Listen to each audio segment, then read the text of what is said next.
HUAWEI Mate 20 Pro, and let me show you how to enter the eRecovery mode on the following device. So at the very beginning, let's start by pressing the power key. Let's tap power off and touch power off again just to confirm the operation. So let's wait until your device will be completely switched off, and then let's prepare the USB-C cable connected to your computer. So here I have such a cable.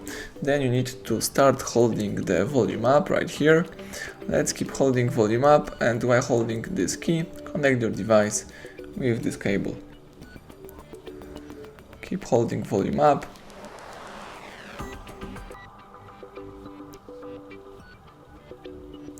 Let's keep holding volume up until you see the eRecovery mode.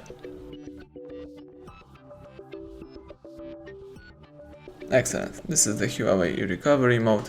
As you can see here, you can download latest version and recovery, or you can accomplish wipe data factory reset. If you would like to navigate here, you need to disconnect your device from your computer.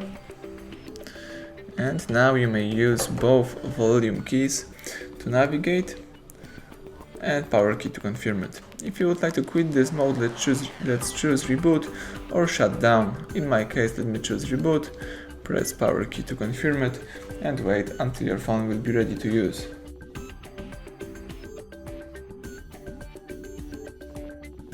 Excellent, the home screen pops up. Now you can unlock the device and start using your phone. So, thank you for watching. Please subscribe our channel, leave thumbs up under the video.